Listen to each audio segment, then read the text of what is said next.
Bismillahirrahmanirrahim. Assalamualaikum warahmatullahi wabarakatuh, teman-teman, partner belajar ya, ahlan wa sahlan di materi perdana kita bersama Pre-Marriage Talk ya, dan berkolaborasi dengan Cendekia Rumah Tangga dalam tema pasca nikah penyesuaian di awal pernikahan. Apa kabar nih teman-teman malam ini? Mudah-mudahan semua dalam kondisi sehat ya, sehat walafiat, dan bisa fokus malam kali ini untuk menyimak kuliah perdana kita nih. Dan qadarullah mungkin kita masih berada di kondisi pandemi ya, jadi mudah-mudahan tidak melunturkan nih semangat kita untuk terus menuntut ilmu ya. Oke, perkenalkan terlebih dahulu, nama saya adalah Dita, yang insya Allah akan menjadi moderator dan partner belajar teman-teman juga di malam kali ini ya. Kita sama-sama belajar dengan Cendekia Rumah Tangga nanti untuk belajar tentang pernikahan ya, ilmu kerumah tanggaan ya. Oke, pertama-tama mungkin sebagai pembuka aku mau berterima kasih terlebih dahulu kepada teman-teman atas partisipasi dan antusiasmenya yang kemarin aku dengar yang daftar itu sampai ribuan ya teman-teman ya. Rebutan nggak nih teman-teman kemarin untuk masuk dan ikut ke Kulzum ini. Mudah-mudahan antusiasme ini dan semangat belajar teman-teman tuh nggak luruh atau nggak luluh ya selama kita belajar sampai akhir parade Kulzum ini. Bismillahirrahmanirrahim. Dan aku juga mengucapkan terima kasih juga kepada beberapa pihak yang mendukung jalannya rangkaian parade Kulzum ini, yaitu kepada para kolaborator. Yang pertama adalah dari Cendekia Rumah Tangga, Positivistri, Emak Tangguh, Opia Indonesia, Lentera Kecil dan Semai Bersemi, dan juga media partner and kreatif, Himawari Community, dan Baris Akhir yang ikut meramaikan rangkaian parade Kulzum dalam rangka Pre-Marriage Talk second anniversary ini.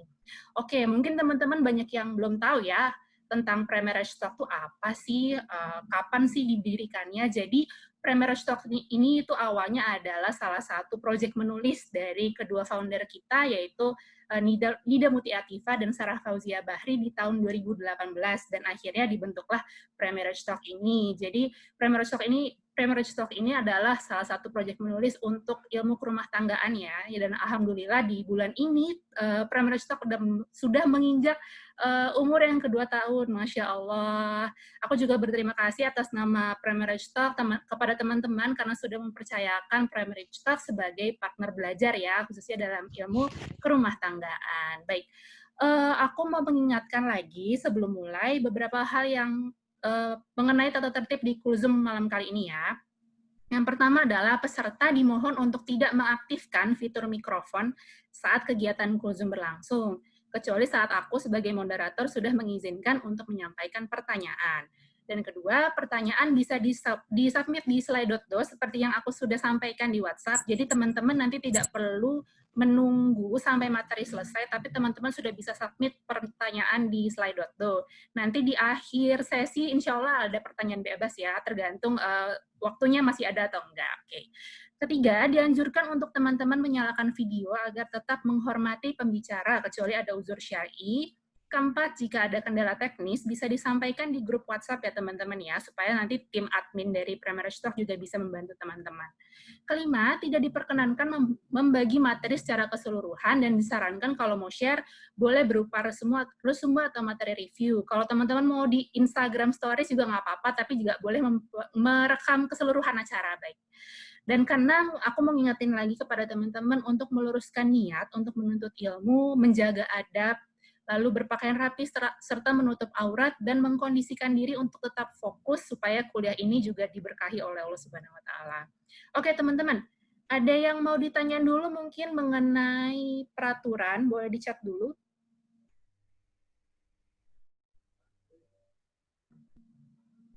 Oke. Oke, kalau nggak ada, aku mau survei sedikit nih supaya menyantaikan dulu nih sebelum kita masuk ke materi. Teman-teman di sini itu semuanya sudah menikah atau belum menikah atau akan menikah? Boleh dong di-share dulu di chat. Aku pengen tahu nih. Belum. Wah, banyak yang belum ya, Masya Allah. Belum akan menikah. Masya Allah. Masya Allah. Oke, banyak yang belum ya. Jadi poinnya adalah aku pengen ingetin kalau materi ini sebenarnya tidak ditunjukkan atau ditujukan hanya untuk yang sudah menikah, akan menikah, atau setelah menikah. Karena insya Allah materi ini akan bisa jadi reminder kita atau bisa diterapkan regardless apapun status kita. Tapi kayaknya sih bukan aku nih yang berkapasitas untuk share lebih lanjut tentang materi ini karena ada narasumber yang lebih berkapasitas. Jadi aku langsung panggil aja ya, siapa lagi kalau bukan co-founder dari Cendekia Rumah Tangga, Teh Devi Sofia Alfitri. Assalamualaikum Teh Dev, sudah online belum? Sudah. Halo, waalaikumsalam Teh Dita. Suara saya Masya Allah. kedengeran? Iya, kedengeran Kak, Alhamdulillah. Oke. Oke, aku kenalin Teh Devi dulu ya Teh, ke teman-teman dulu ya. Siap-siap. Jadi teman-teman, Teh Devi ini adalah co-founder dari Cendekia Rumah Tangga yang sekarang sedang jadi ibu rumah tangga ya, sudah alhamdulillah sudah dikaruniai satu anak, satu anak, doa kali ya Teh ya, jadi 2 anak. Dikaruniai 1 anak laki-laki berumur 1,5 tahun bernama Zain ya. Berdomisili di Bandung, dan Teh Devi ini juga lulusan dari Fakultas Teknik Mesin dan Dirgantara ITB ya Teh ya. Iya. Dan sekarang kegiatan sekarang tuh sedang bermain dengan anak, juga termasuk sharing di IG pribadi ataupun di komunitas tentang ilmu kerumah tanggaan dan parenting. Dan juga sedang aktif berjualan ya Teh ya, bisnis buku dan mainan anak. Baik, Teh, mungkin ada juga nih yang belum kenal dengan Cendekia Rumah Tangga nih. Boleh mungkin Teh Devi cerita-cerita sedikit aja tentang Cendekia Rumah Tangga tuh apa sih? Boleh Teh, silahkan.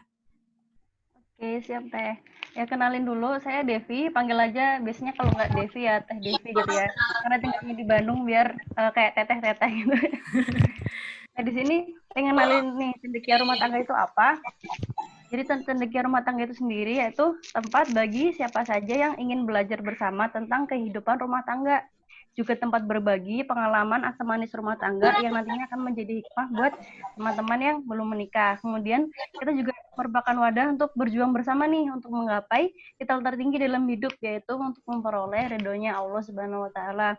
Harapannya ini Cendekia Rumah Tangga jadi wadah atau komunitas yang bisa menjadikan kita sebagai pasangan dan orang tua yang cerdas, terdidik, dan supaya kita bisa mendidik anak-anak juga seperti itu. Masya Allah, luar biasa ya teman-teman ya. Jadi narasumber yang ngisi hari ini tuh nggak main-main loh. Baik, mungkin kita nggak lama-lama lagi ya Teh ya, langsung aja sebelum mulai aku mau ngingetin untuk kita baca doa dulu ya, doa menuntut ilmu supaya ilmunya lebih berkah. Bismillahirrahmanirrahim. Ini ilmu warahmatullahi. Nah, oke, baik. Aku persilakan Teh Devi untuk menyampaikan materi. Bismillah, selamat menyaksikan. Silakan Teh Dev. Bismillahirrahmanirrahim. Biar share screen ya teman-teman.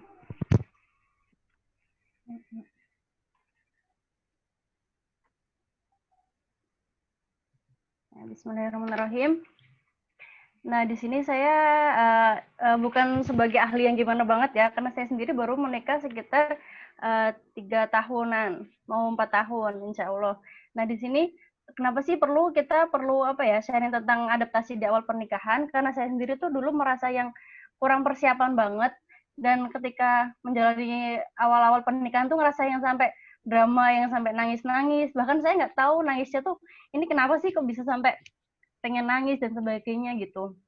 Jadi harapannya ketika saya sharing ke teman-teman bisa menjadi bekal agar nanti ketika menikah, ketika terjadi hal-hal yang membuat sedih dan sebagainya, teman-teman tuh tahu, oh ini loh penyebabnya, dan how to-nya teman-teman tahu bagaimana sih aku biar bisa bangkit dari masalah yang akan dihadapi nanti, seperti itu ya. Nih, kita mulai dari kehidupan pasca menikah. Nah, jadi ketika teman-teman menikah nanti, pasti ada masa-masa yang namanya masa euforia. Masa euforia ini sama kayak misalkan pas teman-teman masuk kuliah. Kan kayak ada masa-masa yang, wah seneng banget dong, dari yang dulunya SMA, terus bisa jadi bebas, yang di kuliah kan bisa hal yang beda, hal yang menyenangkan gitu kan. Di awal-awal kan pasti ada seperti itu ya. Sama ketika menikah, teman-teman juga akan seperti itu. Ada yang namanya kayak semacam pacaran halal lah ya, yang bulan madu dan sebagainya, kemana-mana berdua, melakukan semua hal yang pertama kali. Ibarat kata kayak kita buka puasa lah ya, kalau buat yang mau bersabar berpuasa, terus ketika menikah baru pertama kali gitu ya. itu bener-bener yang kayak misalkan masak buat suami yang pertama kali, terus jalan-jalan kemana berdua yang pertama kali, itu bakal menjadi hal yang sangat menyenangkan. Nah, namun setelah itu masa euforia ini tuh nggak bakal selamanya kan, nggak kayak yang di dongeng-dongeng yang apa sih, happily ever after habis nikah gitu kan. Nah, ternyata bakal ada yang namanya masa perkenalan. Nah, di masa perkenalan ini teman-teman akan lebih mengenal nih pasangan tuh sebenarnya orang yang seperti apa gitu. Nah, di situ bakal mulai tampak kekurangan-kekurangan, terus ya ternyata keluarga pasangan seperti apa, terus mulai keluarga kita pun juga terlihat di pasangan seperti apa dan sebagainya. Nah, di sini yang perlu teman-teman hati-hati adalah ketika teman-teman sudah mempersiapkan diri, teman-teman nggak bakal sekaget itu lagi gitu, bakal tahu bahwa oh iya emang setiap manusia kan pasti punya kekurangan, dan ketika teman-teman sudah sudah punya ruang kompromi yang besar, teman-teman akan lebih bisa lebih mudah berdamai gitu daripada yang teman-teman sekedar waktu masa euforia nih ya udah happy happy terus tiba-tiba lah kok sekarang jadi gini gitu. Nah terus ini tuh enaknya buat teman-teman yang mungkin mohon maaf ya mungkin yang udah pernah pacaran, biasanya kalau setelah menikah nah itu biasanya bisa jadi banget melewatkan masa euforia gitu. Soalnya kan kayak udah euforianya udah pas pacaran kan. Jadi kayak setelah pacaran jadi buka puasanya udah yang nggak kayak buka puasa gitu. Bahkan bisa langsung masuk ke fase perkenalan seperti itu. Jadi beruntunglah buat teman-teman yang misalkan mau berproses taruh, terus kemudian baru pacaran halalnya tuh setelah menikah, itu bakal melewati masa euforia yang lebih menyenangkan gitu. Nah, kemudian setelah perkenalan, setelah muncul sifat-sifat yang ada pada pasangan semuanya lah ya udah kelihatan. Soalnya kan kita sama pasangan kan yang hampir 24 jam ketemu ya. Kayak kita sama adik lah, sama orang tua pasti kan ada jeleknya, nggak mungkin semuanya baik kan, seperti itu. Nah, waktu masa adaptasi inilah kalau misalkan di kuliah, kalau misalkan kita waktu perkenalan tuh kita masuk ke kelas kuliah, kan rasanya udah kayak yang ternyata materi kuliah tuh seperti ini ya gitu. Nah, waktu adaptasi ini masa-masa setelah materi dan kita tuh saat-saat ujian gitu. Jadi kan berat ya. Yang dulunya kita euforia masuk kuliah yang happy-happy, ternyata wah kuliah ternyata susah banget pelajarannya, ternyata ada praktikum, ternyata ada ini. Ternyata bisa bahkan pas ujian tuh beneran rasanya kayak ujiannya gini banget gitu kan, beda sama waktu SMA dan sebagainya. Nah di waktu kita menikah juga seperti itu, kita di masa-masa adaptasi ini kita bakal diuji gitu sama Allah, bakal ada konflik-konflik yang mulai muncul biasanya di sini. Nah nanti bakal jelasnya konflik di pada yang selanjutnya ya, kita di sini bahas masa-masanya dulu. Nah nanti ini di masa adaptasi pun nanti mulai mungkin ada yang lagi langsung hamil atau yang belum dan sebagainya, itu bakal jadi masa-masa yang yang merasa waktu hamil aja rasanya udah yang ternyata hamil gini banget ya gitu dan sebagainya. Nanti teman-teman persiapan kan, kalian teman-teman nggak bakal sekaget itu seperti itu.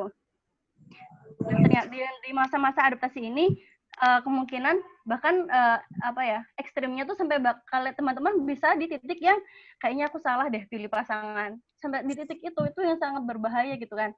Kalau misalkan pacaran kan kalau nggak cocok ya udah putus kan. Nah kalau nikah kan nggak bisa kayak gitu. Makanya Islam sendiri tuh mengajarkan komitmen dulu baru rasa suka. Kalau kita udah komit kan ketika merasa nggak cocok kayak ya gimana caranya biar bisa misalkan pasangan ini dan kita ini gimana biar bisa klop gitu. Nah kalau pacaran kan kalau nggak cocok ya udah tinggal putus aja kayak gitu kan. Nah kalau kita komitmen terlebih dahulu, kita bakal lebih merasa untuk aku harus berjuang nih buat pernikahanku kayak itu. Nah terus kenapa yang sampai kita beradaptasi banget di masa pernikahan ini soalnya ketika kita single kan kita bebas ya, kita mau ngapain, mau memutuskan sesuatu kan kita ya udah kita sendiri mau pergi kemana kayak apa kayak ya udah bebas gitu, tinggal izin orang tua, itu pun kalau kita merantau juga tinggal WA aja gitu kan. Nah kalau setelah kita menikah ada pasangan ada anak, kita udah nggak bisa kayak gitu, udah nggak bisa egois gitu, harus memikirkan gimana pasangan gimana anak. Misalkan pasangan ada acara juga, kita juga harus bisa berkompromi dengan hal-hal yang seperti itu. Lalu yang di masa adaptasi ini yang paling berbahaya ketika selain kita bakal menyalahkan pasangan, merasa salah milih dan sebagainya adalah kita kadang menyalahkan diri sendiri. Itu yang akan merasa apa ya? Jadi titik yang berat banget gitu, kayak ngerasa blame yang kita salahkan tuh diri sendiri gitu, kayak ngerasa jadinya aku nggak berguna banget sih dan sebagainya gitu-gitu. Itu titik yang bahaya juga, apalagi misalkan pas di masa adaptasi ini pas lagi ada anak dan sebagainya, itu bakal benar-benar jadi momen yang bahaya banget, soalnya bisa sampai bunuh diri atau sampai bunuh, ya naudzubillah, sampai membunuh anak dan sebagainya. Sekarang nyatanya udah banyak ada kasus juga yang seperti itu, jadi memang kita harus harus pintar-pintar gitu di masa adaptasi ini, biar tetap mindful, biar tetap sadar, kayak biar kita bisa fokus sama solusi kayak gitu. Nah, di sini harapannya di masa adaptasi ini, teman-teman dari yang awalnya tadi yang saya sebutin negatif semua itu bisa jadi positif gitu. Jadi bisa merasa sekalian ya, di masa bertumbuh. Kalau teman bisa menghadapi masa adaptasi ini, teman-teman bakal masuk di masa bertumbuh ini, bakal fokus ke aku harus gimana ya, fokus ke solusi. Terus teman-teman juga mulai bisa berdamai. Nanti ada ya materinya sama Teh Hanika ya, self love ya Teh di hari Sabtu. Lalu teman-teman bisa juga baca-baca buku atau tentang berdamai, tentang bagaimana self love dan sebagainya. Itu perlu banget sih agar lebih cepat gitu ya masuk dari antara masa adaptasi ke masa bertumbuh gitu. Soalnya antara masa adaptasi sama bertumbuh ini, ketika teman-teman belajar dan mau bersikap yang mau lebih baik gitu ya, itu bakal mempengaruhi gitu lama waktunya. Ketika teman-teman kayak ya udah pasrah terus kayak yang nggak persiapan, ya udah masa itu bakal lama banget kayak gitu. Kita nanti tipsnya lebih ke next aja ya. Intinya di masa adaptasi ini benar-benar masa yang krusial, sehingga teman-teman harus gimana sih biar aku bisa masuk ke masa bertumbuh seperti itu. Dan biar kita fokus untuk memperbaiki diri dan fokus melakukan hal-hal yang bisa kita kontrol dan bisa kompak sama pasangan. Nah, buat tips-tipsnya ada di setelahnya. Oke. Ini bismillahirrahmanirrahim. Ini adalah kita masuk ke konflik di awal pernikahan. Nah, biasanya konflik di awal pernikahan tuh ada 5 ini yang paling paling besar lah ya, yang bisa sampai menyebabkan perceraian. Lihat, yang pertama ada perbedaan karakter. Nah, ternyata yang perlu teman-teman tahu adalah, ini saya mendengarkan dari Dr. Aisyah Dahlan, beliau ahli neuroscience. Nah, itu bilang ketika kita bertemu seseorang itu, kita tuh ternyata di dalam alam bawah sadar, kita akan mencari seseorang yang justru beda banget sama kita. Jadi merasa kayak, wah ini orang keren banget ya, gitu. Misalkan saya nih, saya sama suami ini beda banget kan orangnya juga ternyata.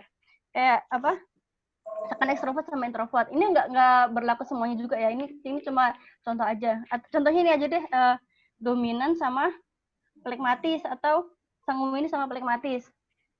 Nah kan orang yang sanguinis kan berapi-api, heboh gitu kan. Sedangkan orang flegmatis kayak ya udah yang damai, yang kayak gitu. Nah ternyata ketika orang sanguinis melihat orang flegmatis yang kayak kok orang ini damai banget ya, itu tuh di dalam alam bawah sadar kita tertarik, ternyata seperti itu. Kita merasa, oh, orang ini keren banget, dia bisa kayak gitu.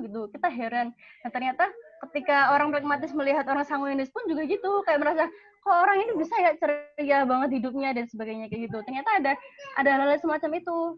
Dan saya merasa bahwa itu adalah fitrah manusia gitu, buat saling menarik hal-hal yang berbeda sehingga jadi bisa saling melengkapi seperti itu.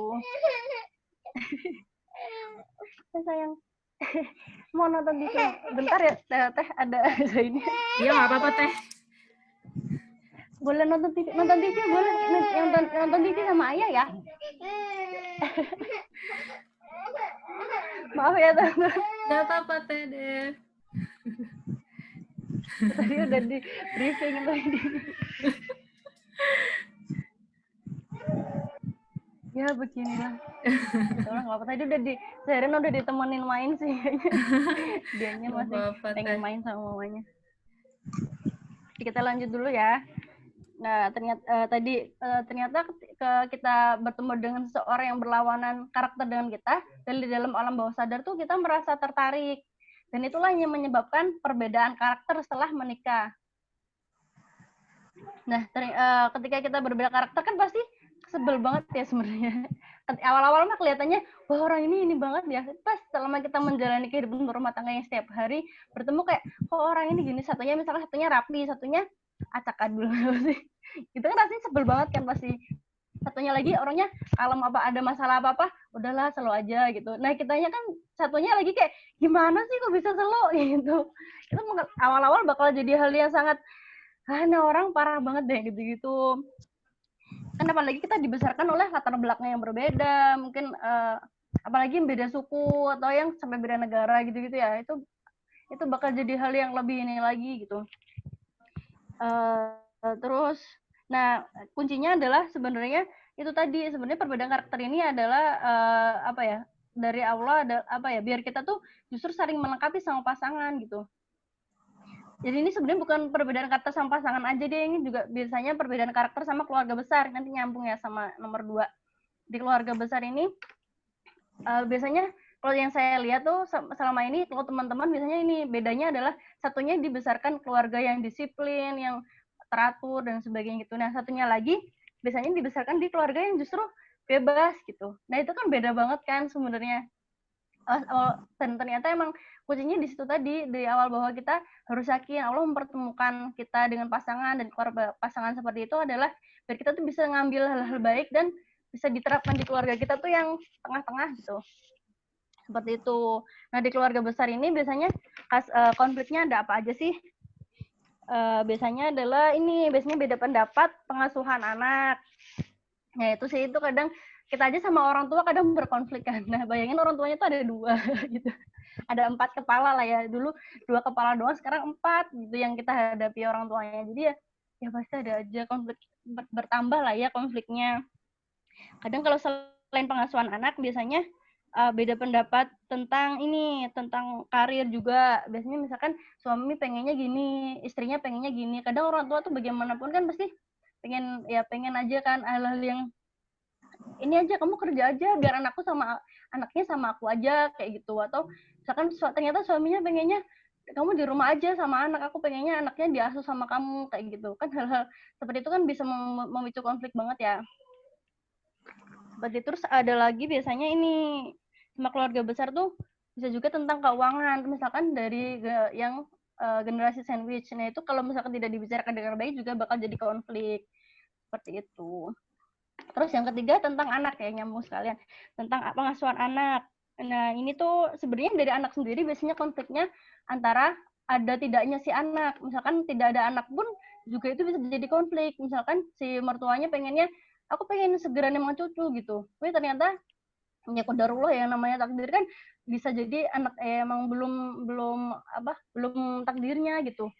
Kan bisa, nah itu di situ bisa jadi konflik ketika kita sama pasangan nggak bisa ini dengan kompak, itu juga bisa banget jadi celah buat jadi konflik gitu kan, sakit hati dan sebagainya.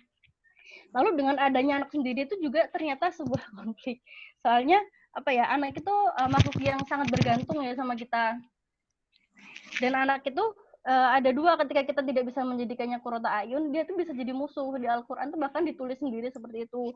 Jadi kayak emang ketika kita tidak bersiap, bisa banget justru kita membuat anak itu jadi musuh buat kita. Misalkan mau sholat, misalkan ada anak pun mau sholat, mau apa, itu kan jadi kita terbatas kan.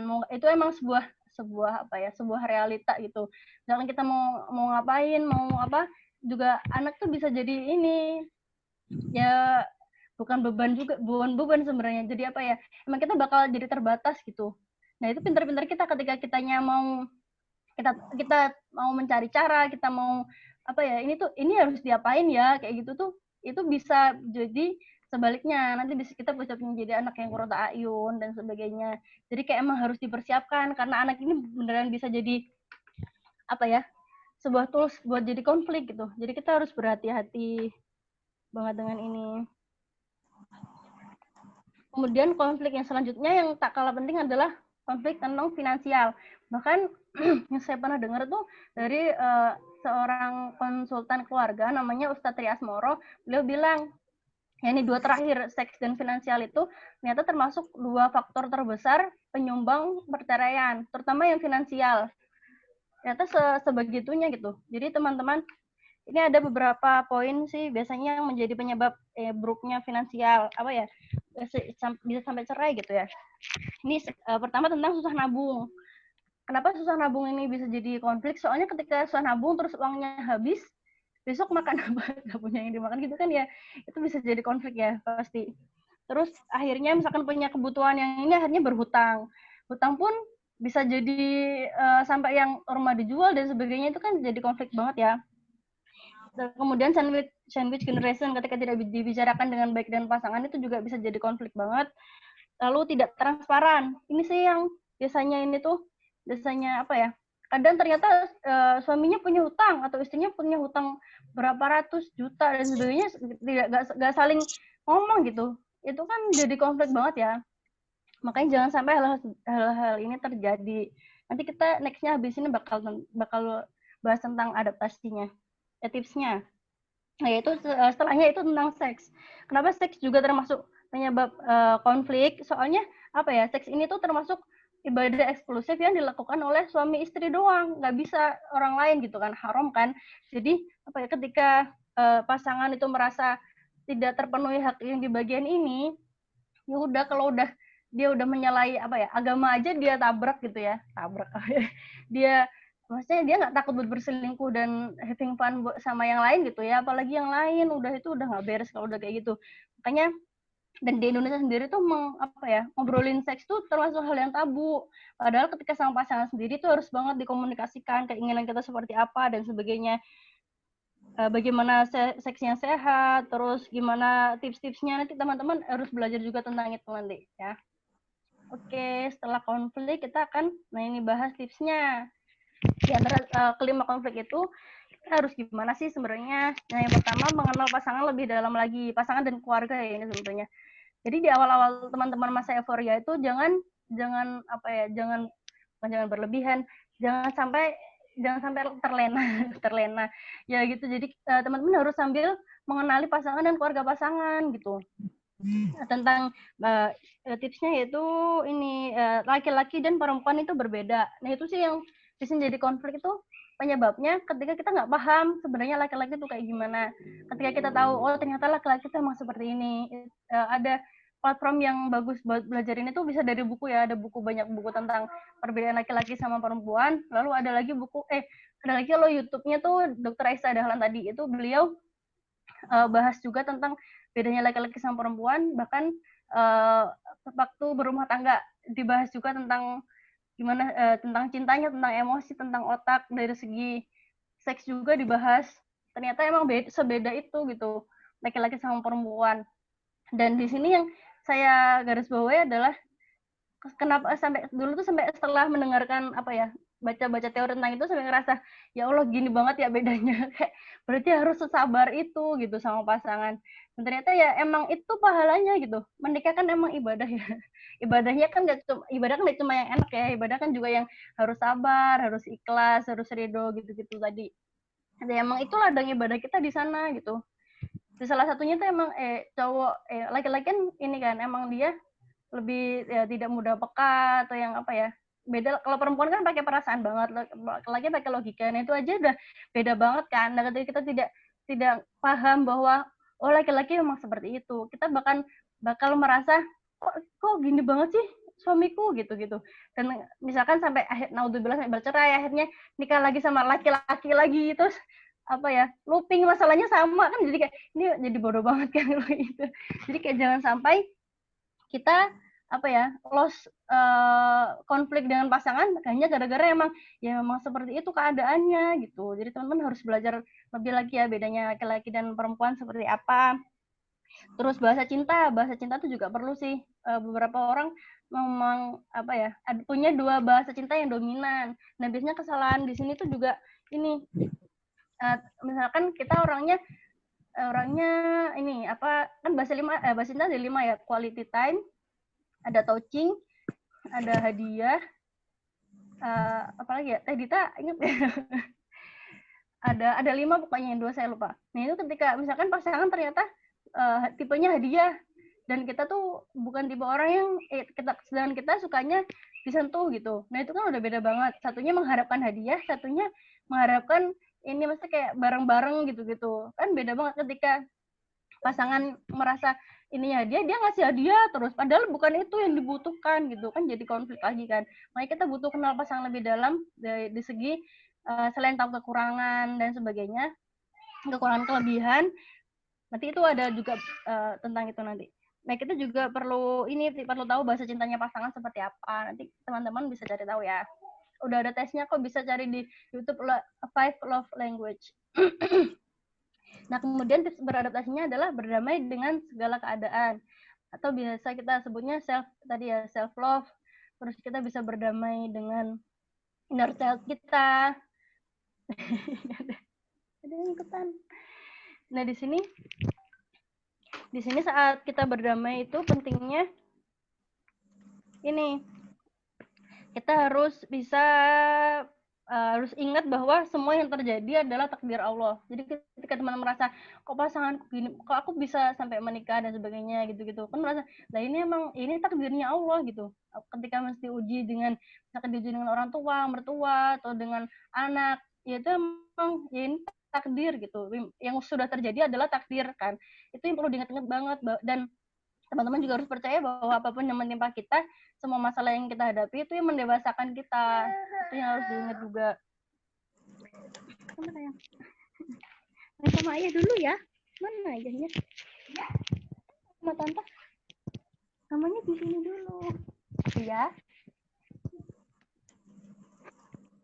Dia ngomongin lagi sama saya.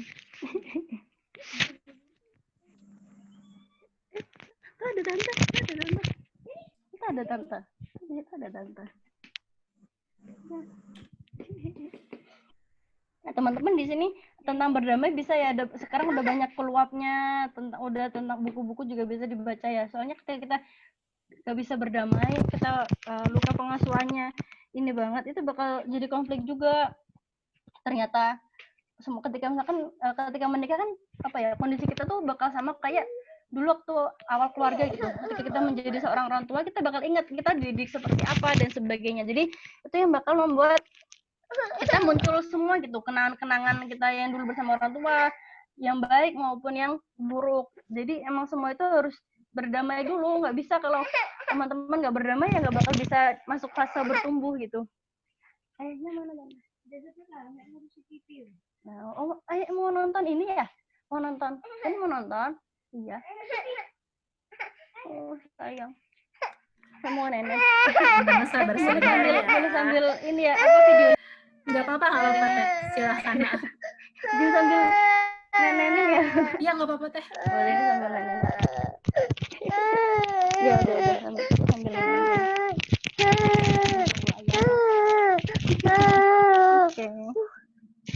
Oke sayang. Sambil lanjut ya teman-teman. Nah di berdamai ini intinya teman-teman harus di titik sampai yang merasa kayak oke, aku ridho dengan segala apa yang terjadi gitu. Maaf. Ketika sudah di titik itu, walaupun looping ya, misalkan terjadi lagi, kayak teman-teman akan lebih mudah gitu ketika ada masalah, bakal lebih mudah berdamai lagi karena teman-teman udah tahu caranya seperti itu. Jadi emang harus dicari sih cara gimana biar bisa berdamai dengan segala keadaan gitu. Terus yang ketiga adalah tipsnya komunikasi yang efektif. Ini sih sebenarnya, soalnya ketika kita sama pasangan, sama anak juga, sama orang tua, ketika kita tidak bisa berkomunikasi dengan baik ya, itu yang jadi masalah kan jadinya. Ya emang harus mencari cara gimana sih komunikasi yang baik sama pasangan, sama anak, sama orang tua. Harus apa yang ada di kepala kita tuh harus bisa tersampaikan dengan baik gitu. Soalnya emang kalau apa yang ada di pikiran kita nggak tersampaikan, ya bagaimana masalah bisa selesai kayak gitu kan. Kita bisa juga dengan tadi itu balik lagi juga ke mengenali. Kalau kita udah kenal kan jadi lebih mudah ya, oh orangnya seperti ini, jadi tahu bagaimana untuk menghandle-nya gitu kan. Terus ketika benar-benar nggak bisa, dulu saya ingat dulu waktu lagi di fase yang benar-benar fase adaptasi itu, di titik yang benar-benar udah capek banget, udah yang nangis, yang aduh nggak tahu lagi mesti gimana, mau diskusi sama suami aja nggak bisa gitu, saking emosinya tuh udah yang muncak gitu ya. Itu akhirnya saya membuat surat. Itu bisa jadi tips banget tuh beneran. seenggaknya apa yang kita unek-uneknya tersampaikan dengan baik. Soalnya kalau kita ngobrol langsung pasti langsung berderayan air mata gitu. Kalau sekarang alhamdulillah udah bisa sih sambil nangis sambil udah bisa. Kalau dulu waktu setahunan nikah kalau nggak salah, itu iya sempat bikin surat di email, bahkan sampai sekarang ada emailnya. Saya bikin surat yang benar-benar kayak apa yang saya rasa itu saya tulis di situ semuanya. Ini kayak aku tuh kesel loh kayak ini itu semuanya tak sampaikan lewat surat. Bisa ya teman bisa, yang mungkin nanti bisa dicoba juga. Lalu di komunikasi ini tuh kalau misalkan udah bisa ini ya udah bisa nggak dor-dor gitu ya, teman-teman bisa juga menyampaikan dengan santun, yang penting santun dan dengan jangan sampai memojokkan pasangan seperti itu. Ini juga masih PR sih, saya emang harus dilatih terus. Teman-teman bisa latihan juga ke orang tua, ke adik, ke sahabat-sahabat. Itu emang kunci komunikasi tuh gimana kita bisa menghargai yang kita ajak ngobrol sih, bisa mendengarkan dengan baik. Itu emang seumur hidup lah ya latihannya. Lalu yang selanjutnya mengelola emosi. Ini sih, ini harus banget dilatih dari waktu sebelum menikah. Setelah menikah tuh bakal lebih emosi, lebih menguras emosi, soalnya ya kadang yang namanya anak kan ya begitulah.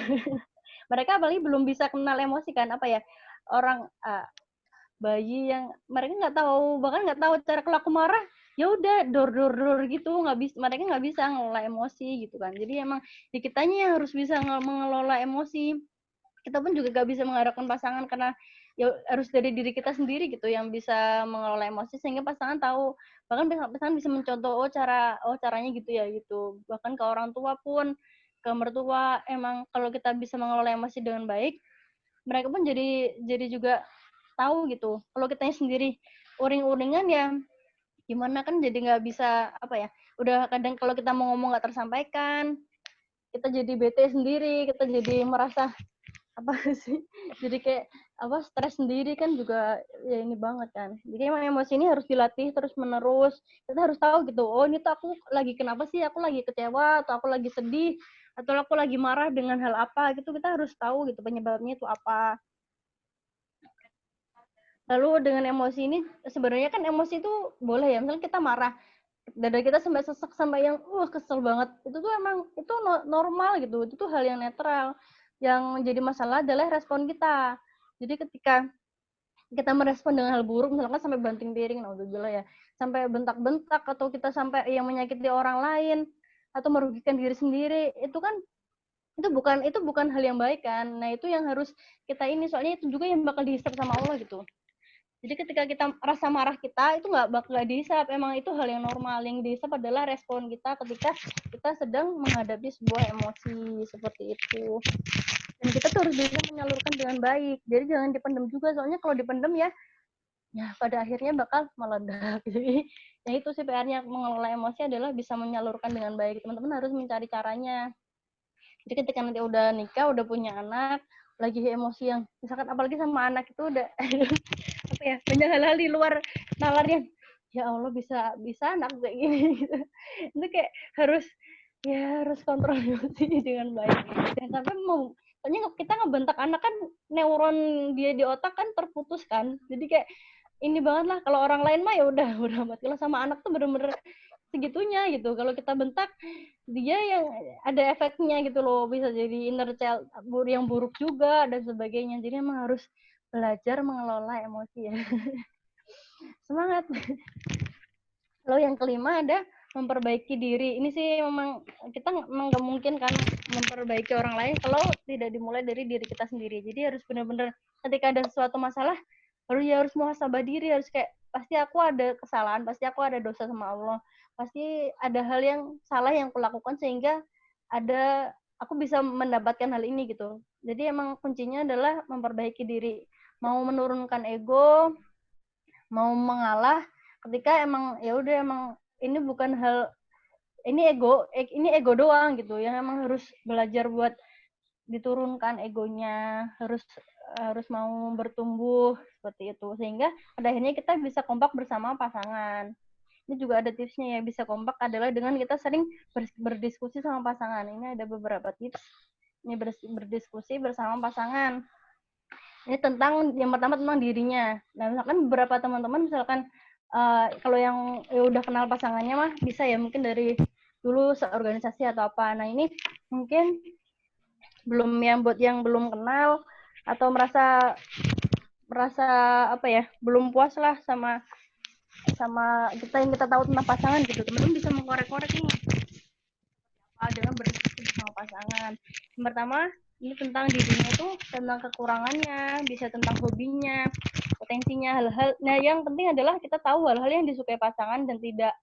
Itu sih harus tahu, soalnya ketika menikah kan kita ya bagaimanapun pengennya kan menyenangkan pasangan ya, bukan menyakiti gitu kan. Jadinya ketika kita tahu, oh ini tidak disukai nih sama pasanganku, ya jangan sengaja melakukan gitu. Ini mah nyari perkara.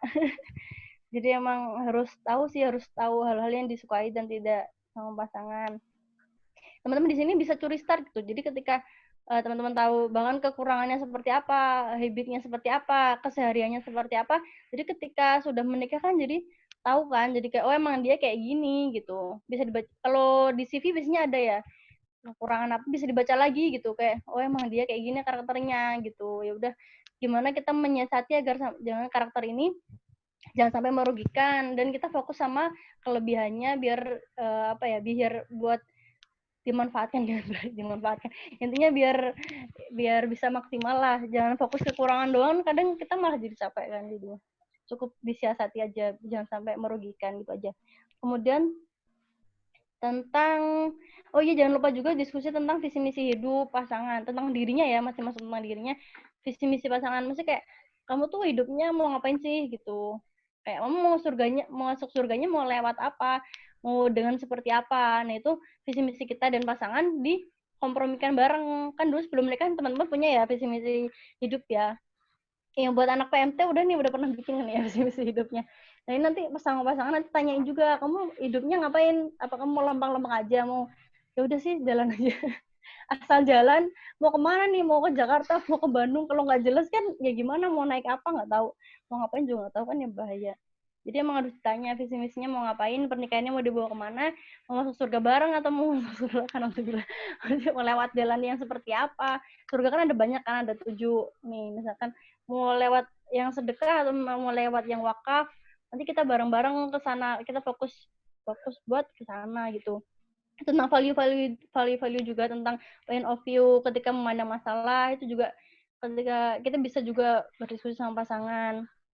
Terus yang ada penting juga adalah bagaimana pasangan dibesarkan. Kita bisa tanya juga momen-momen penting ketika pasangan dengan keluarganya gitu, seperti apa, bisa juga ditanyakan. Terus dulu ketika sekolah, ketika kuliah, ini seperti apa, teman-temannya seperti apa, itu juga bisa banget ditanyain. Jadi kadang ketika kita tahu lingkungan pasangan seperti apa, biasanya ini kan apa ya, pasangan kita lingkungan dia dibesarkan di lingkungan yang seperti apa bakal mempengaruhi karakternya. Jadi kita bakal tahu juga dari sana.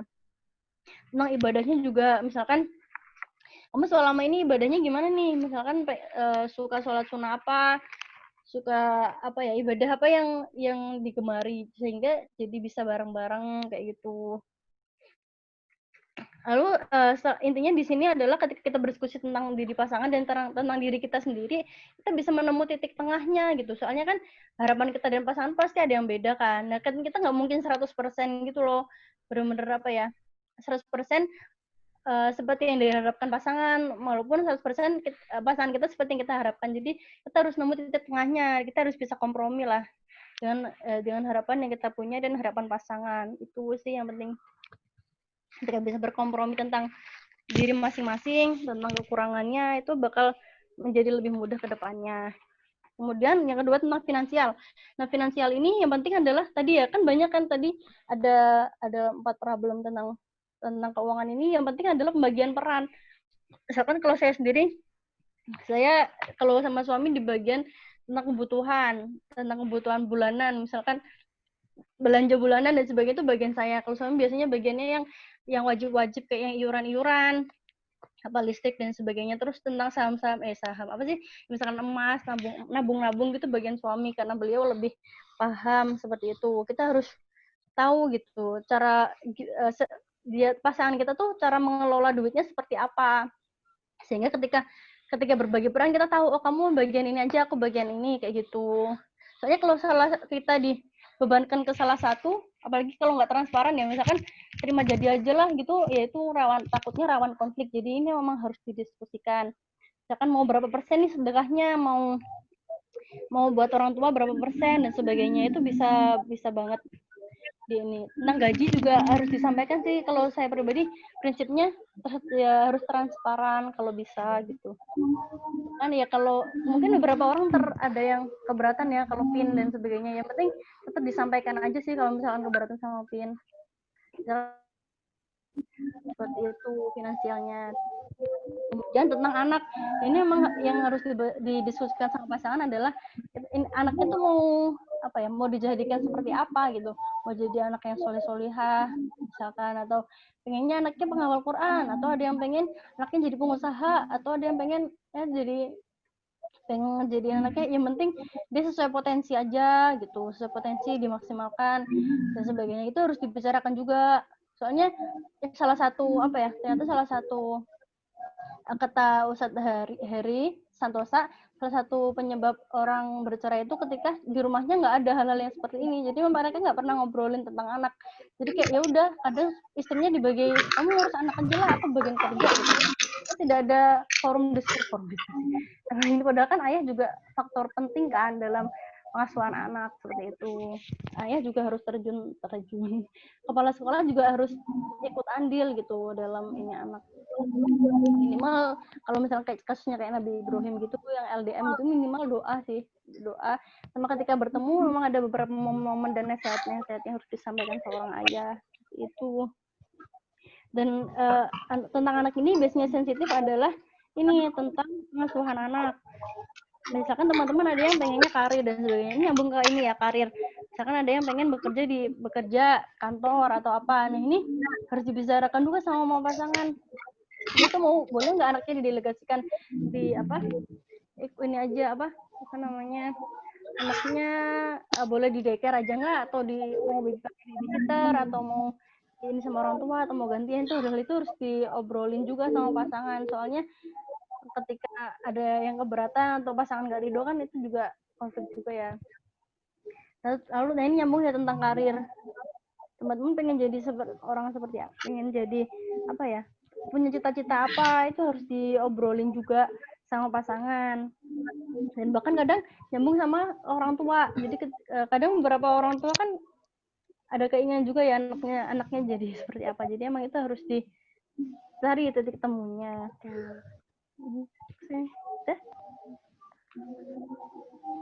Kemudian tentang peran ini juga harus diobrolin adalah apa ya, selama ini teman-teman dan pasangan tuh perannya seperti apa gitu. Misalkan sebagai istri tuh yang seperti apa, pasangan tuh pengennya kita jadi istri yang seperti yang gimana gitu, yang jadi pasangan yang gimana, pengen jadi orang tua yang seperti apa, itu bisa diobrolin. Jadi kakak yang seperti apa, peran di luar rumah seperti apa, itu juga diobrolin juga. Lalu tentang emosi ini lebih ke ini bagaimana pasangan selama ini apa ya, ketika marah, ketika apa, itu harus dia apa ya, itu bisa dijadikan sebelum hal itu terjadi. Misalkan kan kita belum pernah dia marah, nah kita bisa ngobrolin, kamu kalau apa yang nyebabin kamu marah biasanya gitu, dan kalau kamu marah kamu pengennya diapain, apakah mau ditenangin dulu ya udah, atau kamu pengen langsung diingetin kamu nggak gitu, atau pengennya dipeluk dan sebagainya, entah marah entah sedih atau entah senang, itu bisa diobrolin. Jadi ketika hal itu terjadi itu kita tahu, oh dia maunya gini ya biasanya gitu. Jadi misalkan biasanya istri nih ini kan lagi sedih, kan kita biasanya pengennya dipeluk ya, tapi ketika ini usah kamu sana padahal kita pengennya dipeluk. Jadi itu bisa diobrolin sebelum kita mengalami emosi itu, jadi biar nggak miskom. Kalau miskom kan kayak ya kan maunya dipeluk tapi dianya pergi gitu. Kan sedih ya. Ketika itu kalau sekali dua kali mah nggak apa-apa, tapi kalau itu sepanjang menikah itu bakal jadi hal yang kayak pasangan gue gini banget gitu, padahal itu karena kita sendiri nggak bilang. Lagi-lagi itu masalah emosi, masalah komunikasi. Jadi emang harus bisa diobrolin juga tentang respon dan penyebab emosi. Lalu tentang kesehatan, nah kesehatan ini juga penting diobrolin, soalnya ya kita misalkan kita nggak ngobrol sama pasangan, terus tiba-tiba dia punya sakit yang misalkan kanker otak gitu, terus tiba-tiba meninggal, kan kayak Hah? Gitu kan nggak banget ya maksudnya.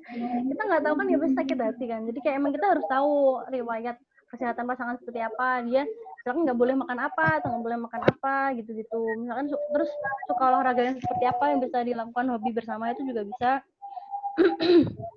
Lalu misalkan dia ngerokok nggak gitu dulu gitu misalkan apa yang harus disembuhkan, misalkan pengen sembuh dari diabetes atau apa, itu bisa juga diobrolin sama pasangan biar kita makin kompak.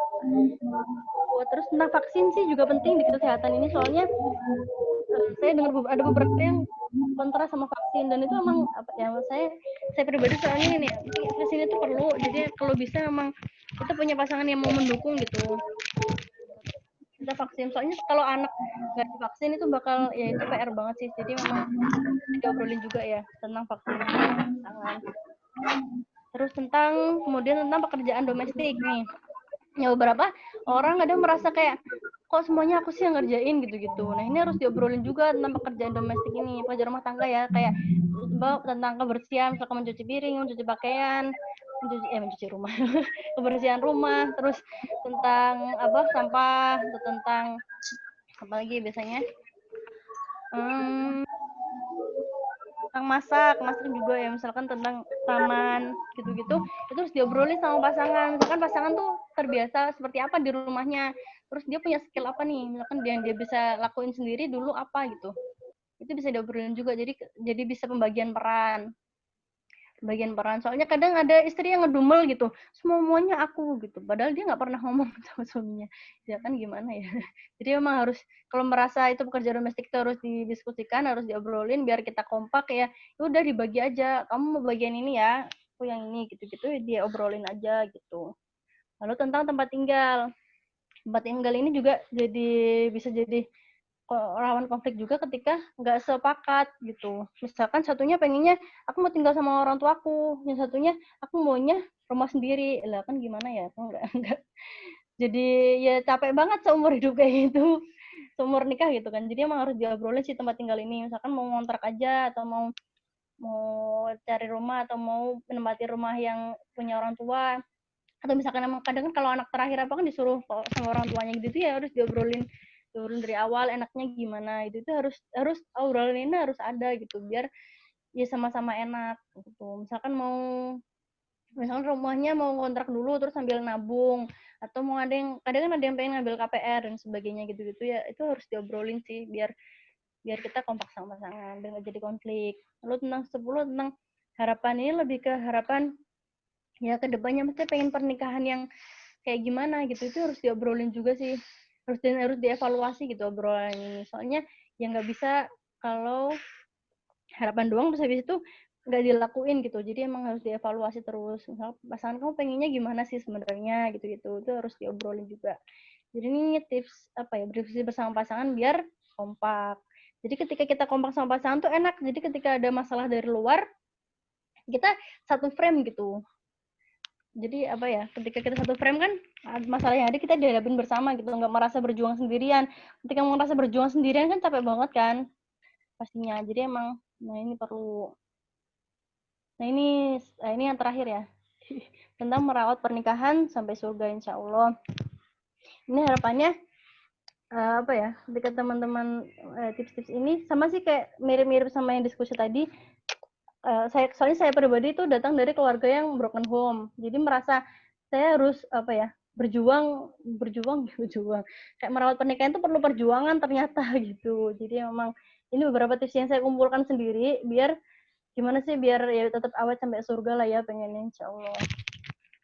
Nah ini pertama tentang visi misi yang selaras tadi. Ketika kita dan pasangan punya harapan yang berbeda tentang pernikahan, ya itu jadi nggak bisa bertahan sampai akhir gitu. Jadi emang harus diselaraskan visi misi pernikahan ini, bahkan kalau perlu ditulis dan di print biar inget gitu, kayak aku maunya kayak gini nih gitu. Terus kemudian kalau tadi komunikasi yang efektif ini harus istiqomah sih, bahkan harus diobrolin gitu, kamu maunya tuh komunikasi yang kayak gimana. Misalkan maunya kalau misalkan lagi buntu atau mau lewat surat-suratan, misalkan lagi ini, tapi itu bisa juga diobrolin kita nyamannya sama pasangan tuh seperti apa komunikasinya. Terus yang ketiga adalah muasabah pernikahan. Nah ini kadang kan teman-teman tahu ya kalau misalkan anniversary nikah terus kayak hedon. Nah itu bisa juga nggak apa kalau ada uangnya mah nggak apa, mau staycation kayak mau apa bebas terserah, mau pakai kue ulang tahun dan sebagainya terserah. Yang penting teman-teman juga harus ingat adalah mau stabil pernikahan. Jadi kayak kita setahun ini udah ngapain aja sih selama ini gitu, kayak biar inget-inget lagi gitu, kayak kita sebenarnya nikah kenapa dulu mau milihku dan aku menerima kamu gitu kan, harus dimuhasabah kembali gitu. Selama 2 tahun ini, selama 3 tahun ini, 4 tahun, kita udah ngapain aja sih, hal-hal baik apa yang bisa kita perbuat gitu, jangan yang jelek-jeleknya gitu. Sambil diingat-ingat, sambil dievaluasi, oh kita minus di sini nih, ini harus diperbaiki dan sebagainya. Itu bisa dijadikan, itu bisa waktu momen anniversary atau misalkan mau bulanan atau apa bebas. Kalau bisa harus ada gitu. Lalu ada couple time. Ini sih yang ketika udah ada anak, ini baru 1 ya padahal itu udah ngerasa ini banget. Saya izin nyalain video. Nah kalau couple time tuh kalau ada anak itu PR banget sih memang, apalagi kalau udah 2 anak 3 anak, kalau masih kecil-kecil gitu pasti bakal PR banget. Tapi ini memang harus ada couple time sama pasangan, ini harus punya gitu. Kalau yang saya lihat sendiri di mertua itu, kadang saya lihat itu mereka di balkon ngobrol-ngobrol berdua gitu, kadang habis tahajud gitu pas pagi-pagi terus malam-malam berdua ngobrol, itu kayak wah asik banget ya gitu. Saya dulu nggak pernah lihat kayak gitu soalnya sama kedua orang tua saya gitu. Mungkin itu kayak memang kata Ummu Balkis juga, kata Teh Patra. Kata Teh Patra itu foundernya TV Motherhood, itu malah sama suaminya ini sering olahraga bareng gitu berdua doang, jadi anaknya 6 tuh ditinggal gitu. Kayak ya udah emang ya perlu gitu, couple time bersama pasangan tuh harus banget. Dia sebagai sepasang kekasih gitu, bukan sebagai orang tua kan. Capek ya pekerjaan menjalani peran sebagai orang tua tuh melelahkan. Jadi emang harus punya waktu berdua yang sebagai kayak gimana nih kita biar semakin kompak gitu berdua. Itu harus ada ya teman-teman, harus ingat ini. Lalu nih ada tipsnya lagi, bikin jurnal pernikahan. Ini bisa nih bareng-bareng, kayak bikin ngumpulin foto-foto dari awal sampai sekarang, mungkin sampai pas udah nikah. Mungkin ini apalagi banyak yang belum nikah ya, jadi bisa dari awal fotonya dikumpulkan gitu, dibikin jurnal, bikin scrapbook atau apa. Sekalian nih momen-momen, jadi nanti kalau ketika udah lagi suntuk, lagi kesel banget sama pasangan gitu, bisa dibuka-buka gitu, wah ternyata kita sudah melewati banyak perjalanan gitu. Lalu yang keenam, pendidikan anak. Nah ini udah diulang-ulang ya sebenarnya. Ini soalnya dari ya Ustadz Heri tadi, ada 2 hal yang penyebab apa ya keluarga tuh tidak mudah utuh tuh itu tadi. Pertama, visi misinya nggak jelas mau dibawa kemana. Yang kedua itu pendidikan anaknya nggak ada. Jadi emang ini harus banget diobrol sama pasangan dan dievaluasi. Misalkan anaknya sekarang udah umur berapa tahun, nanti ini anak kita gimana nih, kayak gini nih, harus gimana solusinya gitu kan. Jangan sampai apa ya, anak kan amal jariah banget ya, investasi akhirat lah ya.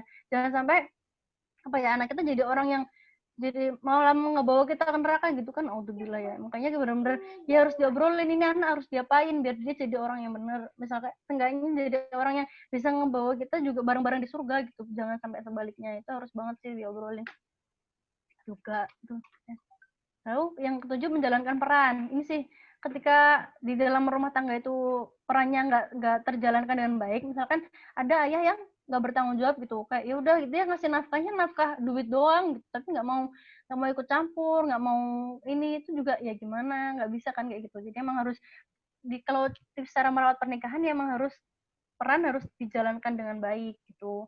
Sebagai pasangan juga, kadang aja juga yang merasa misalkan udah jadi ibu, udah jadi ayah, dia cuma menjalankan ya itu sebagai orang tua doang, tapi dia nggak menjalankan sebagai pasangan gitu. Itu juga jangan sampai, soalnya kalau kayak gitu ya gimana kan, namanya berumah tangga ya, semuanya peran agar mau awet ya harus dijalankan dengan baik semuanya, seperti itu. Lalu yang nomor 8 ada memahami pasangan. Ini lebih ke selain kita mengenal tadi, kita harus paham, soalnya apa ya, ketika pasangan berbuat sesuatu, kita tahu gitu, oh dia tuh kayak gini karena ini gitu. Jadi kita sampai di titik itu gitu, sampai bisa apa ya, berdamai, mentoleransi, bisa apa ya, bisa ikhlas gitu kalau pasanganku seperti ini. Oh di titik seperti itu ya, maksudnya memahami pasangan ini, saling paham, dan kalau misalkan ada sesuatu ya saling mengingatkan bersama. Ayah saling diingetin, mau saling mengingatkan gitu. Soalnya bagaimanapun menikah ini kan harapannya bisa bertumbuh bersama-sama ya, maksudnya menjadi orang yang lebih baik bersama-sama, bukan asal jadi udahlah dari diriku aja, diriku apa adanya, bukan seperti itu kan. Jadi emang harus saling memperbaiki, saling mengingatkan, seperti itu harus ada. Lalu meminta bantuan. Nah ini sih kadang beberapa orang tuh merasa pernikahanku baik-baik aja kok, kenapa harus ke psikolog, kenapa harus ke konsultan pernikahan gitu. Ada masa seperti itu, padahal udah diambang yang ini udah seperti apa ya, hidup mati, hidup hidup segan mati tak mau gitu misalkan. Ya emang harus, kalau mau minta bantuan ya gak apa-apa minta bantuan. Kalau banyak kok psikolog, kalau konsultan pernikahan udah banyak banget. Bahkan di Bandung sendiri ada yang gratis, namanya Puspaga, pusat apa ya, keluarga. Nanti bisa teman-teman cari sendiri Puspaga, ada yang Bandung, ada di beberapa kota besar juga. Jadi kalau memang perlu bantuan nggak apa-apa, kita minta bantuan aja. Ini juga demi pernikahan kan. Jadi kita pun kalau lewat konselor kita tahu kayak kapan kita harus cerai, kapan kita enggak. Mereka lebih tahu karena mereka lebih berpengalaman gitu. Bentar lagi ya sayang. Oke, nak. Bentar lagi selesai, nak. Siap. Mau nenen lagi, mau nenen. Ini mau nenen. Nah, itu kayaknya di sini. Nah, yang terakhir itu yang paling penting adalah berdoa. Kenapa sih orang-orang zaman dulu kayak ya udah sih awat-awat aja tanpa mereka apa ya, nggak ada wadah buat belajar gitu. Itu sih doa. Mereka doanya kenceng. Orang dulu kan saking nggak ngapa-ngapain. Kalau kita kan sekarang kayak disibukkan banget dengan segala keadaan, sosial media dan sebagainya kan. Dengan sampai kita kadang lupa doa gitu. Padahal itu yang terpenting gitu. Bisa gimana kita bisa awet, bisa sama anak-anak jadi orang yang soleh-soleh dan sebagainya, itu adalah faktor doa. Itu jangan sampai lupa doanya Nabi Ibrahim yang Rabbana hab lana min azwajina wa dzurriyyatina qurrata a'yun waj'alna lil muttaqina imama. Itu jangan sampai skip. Setiap sholat doain pasangan kita, doain anak-anak kita, bahkan keluarga kita sendiri, keluarga pasangan, semuanya didoain. Ya harapannya biar pernikahan kita benar-benar di surga kita berkumpul kembali semuanya gitu. Ya sudah, sekian dari saya. Bisa masuk ke ini teh. Waktunya masih banyak ya? Atau udah habis? Udah kok teh. Kalau ada yang mau disampaikan lagi nggak apa-apa sih teh kalau mau itu. Udah. Nanti di penutupan aja teh. Oh ya. Langsung masuk ke pertanyaan aja. Oke, Masya Allah, terima kasih Teh Devi, materinya luar biasa ya. Zaini juga ikut presentasi ya Teh. Iya. Zaini ikut presentasi ya Teh ya. Baik teman-teman, jangan lupa kalau mau drop pertanyaan bisa di web slide.do ya, ditunggu. Karena aku lihat kayaknya masih belum banyak yang bertanya ya, jadi jangan lupa di slide.do, kodenya Kulzum Senin, K-nya besar, S-nya besar. Baik, sebelum aku masuk ke pertanyaan, aku juga mau berterima kasih lagi sama media partner ya, yaitu N Kreatif, Himawari Community, dan Baris Akhir yang sudah mendukung acara ini. Baik, ada beberapa pertanyaan yang udah masuk nih, Teh Devi, sebentar aku share screen. Bentar ya teman-teman. Oke. Baik, Teh. Pertama nih, bagaimana caranya menghilangkan atau mengurangi ketakutan-ketakutan akan bayang-bayang kehidupan setelah pernikahan? Adakah tips-tipsnya? Terima kasih. Silakan, Teh. Langsung dijawab satu-satu satu pertanyaan langsung dijawab aja, Teh. Iya, langsung dijawab aja. Oke. Ini tuh pertanyaan yang sering banget saya ditanyakan ke saya gitu.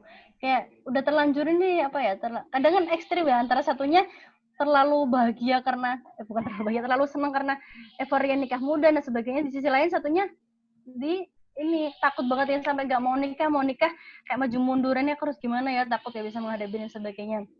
Nah, teman-teman, rasa takut itu emang ya bakal ada. Kayak kita mau ujian, ibarat kata kita mau ujian kan pasti takut ya, kayak deg-degan yang bisa nggak ya aku besok, gimana ya gitu. Nah ketika kayak gitu, yang perlu teman-teman tahu adalah ketika teman-teman belajar dan tidak, itu akan mempengaruhi hari hanya. Ketika kita ujian, nanti misalnya kita udah belajar nih, kita lebih pede lah ya, meskipun jangan yang keluar ini dan sebagainya, kita akan lebih bisa menghadapi gitu dibandingkan kita tidak belajar sama sekali. Bayangin kalau nggak belajar sama sekali terus tiba-tiba duer datang, itu kayak lebih panik kan, lebih bingung aku harus gimana gitu. Jadi emang takut itu pertama rasa takut itu normal, nggak apa-apa. Kayak ya udah aku memang takut nih, aku takut nikah dan sebagainya. Misalkan saya sendiri kan datang dari keluarga yang broken home, jadi kayak pasti ada aja rasa-rasa yang kayak gimana ya kalau aku juga gagal gitu kayak ibuku dan sebagainya. Yang perlu teman-teman ingat adalah teman-teman bukan orang tua teman-teman. Kalau saya bukan ibu saya, pasangan saya juga bukan bapak saya. Jadi kayak kita semua orang yang berbeda dan kita punya ikhtiar yang bisa kita lakukan gitu buat merubah nasib. Kayak Allah sendiri kan bilang kan kita tidak Allah tidak akan mengubah satu kaum kecuali kaum itu juga berusaha gitu. Jadi emang ranah kita di ikhtiar, kita berusaha kayak kita misalkan mau ujian kita belajar sebisanya kita Bismillah kayak minta tolong Allah kayak ya Allah misalkan apa ya misalkan semoga besok yang aku pelajari keluar di ujian gitu. Misalkan benar-benar minta tolong ke Allah gitu bahwa nanti semoga aku bisa menghadapi hari H, semoga aku bisa apa ya lolos dari ujian ini sampai akhir dan sebagainya. Kita memang karena kita di ikhtiar tadi kita bersiap, kita tahu kayak oh ini konflik yang bakal aku hadapi nanti gitu. Dan tahu bagaimana beradaptasi tadi ya udah disampaikan lah ya. Insya Allah teman-teman jadi tahu mesti gimana ketika menghadapinya gitu. Jadi ketika ketakutan itu waktu hari hanya hadir, teman-teman harus tahu penyebabnya ini apa gitu. Apakah karena ingat-ingat lagi inner child-nya atau ini kayaknya komunikasinya nih yang belum baik atau kenapa gitu. Penyebabnya harus tahu dulu sehingga ketika teman-teman tahu penyebabnya apa, teman-teman jadi bisa kayak keluar dari rasa takut tersebut seperti itu. Semoga menjawab ya Teh. Iya, berarti ilmu dan pengalaman tuh harus seimbang ya Teh ya? Benar-benar. Itu kayak harus berlatih terus sih kayak gak apa-apa. Aku tuh emang ya pasti yang namanya kita nggak pernah menghadapi kan sebelumnya gitu. Atau bahkan mungkin yang udah nikah terus cerai terus nikah lagi pun ada ketakutan mungkin takut terulang yang ini yang itu pasti ada aja. Jadi kayak emang ya nggak apa-apa takut itu normal nggak masalah. Jadi kayak yang penting kita tahu ketika kita takut kita harus berbuat apa kayak tadi kayak nyari penyebabnya, nyari fokus sama solusinya, fokus terus berubah, tahu bahwa kita orang yang berbeda nih, kita bisa kok kalau ikhtiar ada Allah yang bakal bantu insya Allah, jadi ya insya Allah bisa melaluinya. Oke, baik. Terima kasih Teh Dev. Kita lanjut ya Teh ke pertanyaan kedua. Assalamualaikum Kak Devi, ingin bertanya perihal berdiskusi dengan pasangan ketika kita menjalani ta'aruf, baiknya dibicarakan saat kapan ya Kak? Terima kasih. Silakan Teh. Ya, ketika misalkan teman-teman ta'aruf, tadi yang saya sampaikan yang berdiskusi sama pasangan itu, pertama misalnya kalau ta'aruf kita sharing CV dulu ya. Dari CV itu ada beberapa pertanyaan yang tadi saya list itu bisa ditanyakan waktu nazornya, waktu bertemu langsung. Itu kan bisa teman-teman pilih sendiri kayak mana sih yang urgent buat ditanyakan secara langsung, mana yang bisa nanti pas di WA misalnya perantara. Ta'aruf kan enaknya kita ta'aruf justru kita punya perantara gitu. Jadi kita langsung bisa ngasih listnya aja ke perantara. Aku minta tolong ya ditanyakan ini gitu. Jadi kita nggak perlu malu-malu yang dimana karena kita juga berhak mencari berhak mendapatkan informasi selengkap mungkin tentang pasangan kita. Kan kita nggak mungkin ya kayak beli kucing dalam karung, apalagi yang taruhnya benar-benar nggak kenal sama sekali gitu kan ya. Gimana kan tetap tadi list yang saya kasih tadi yang tentang berdiskusi sama pasangan itu ada juga di IG saya, nanti bisa follow, bisa di highlightnya, bisa dibaca. Itu bisa kok langsung benar-benar yang aku minta tolong ditanyakan ini ya satu-satu lah ya, seenggaknya sehari satu, tanya ini dulu gitu. Itu boleh banget kok ditanyakan semuanya benar ketika ta'aruf itu gitu sebelum akad, biar teman-teman beneran yang kayak oh ya Bismillah semoga dan cara ini bisa meminimalisir konflik di kemudian hari seperti itu. Baik, terima kasih Teh. Lanjut kita nih ada pertanyaannya. Ya, yang ketiga dari Kak Jessica dulu deh. Bagaimana cara memberi pengertian kepada orang tua atau mertua saat menemui konflik mengenai pola pengasuhan anak? Boleh Teh. Oh, yang Jessica ini ya? Oh iya. Iya, yang ini. Caranya ketika menemui konflik tentang pengasuhan anak. Nah ini kuncinya itu tadi, kita kompak sama pasangan. Soalnya kalau kitanya sendiri nggak kompak, kita beda misalkan kadang misalkan tentang ASI ya. Kan saya pribadi ya kalau bisa ASI ya, jangan ASI gitu. Maksudnya kayak utamain ASI dulu, ASI dari saya sendiri gitu. Misalkan terus orang tua pengennya, Allah nggak apa aja dikasih ini, dikasih itu, pakai super dan sebagainya. Nah kita harus mengedukasi pasangan dulu bahwa ini loh ASI itu penting dan sebagainya. Itu harus kita sama pasangan harus satu suara gitu. Nah, ketika misalkan dia mertua yang menyampaikan biar pasangan aja. Soalnya kalau kita yang menyampaikan kadang ada baper-bapernya gitu. Jadi kalau misalkan orang yang kita perlu ajak diskusi orang tua kita, ya kita sendiri. Kalau yang kita perlu ajak diskusi mertua biar disampaikan oleh anaknya sendiri. Kan misalnya kita udah tektokan kan sama pasangan. Jadi lebih enak nyampeinnya. Yang penting kalau pengasuhan tuh ketika itu tidak berbahaya yang sampai mematikan, maksudnya tidak resikonya nggak gede, sebenarnya nggak apa-apa, sekali 2 kali nggak apa-apa. Cuman kalau emang itu yang kita itu value banget, misalkan tentang gadget nih, gadget kan kayak ya sebisa mungkin sebelum 2 tahun, kalau nggak urgent banget, udah jangan dikasih gadget gitu. Ya udah kita harus tegas gitu. Maaf ma, nggak bisa, maaf bu, nggak bisa ini soalnya nanti saya takut ini disampaikan dengan santun. Yang penting kita menyampaikan dengan santun sih kalau kata saya mas. Jangan pakai baper marah-marah itu kan nggak sopan ya. Udah. Ini ambil nenek saya. Ini nenek nak. Dia mau nenek. Ini nenek.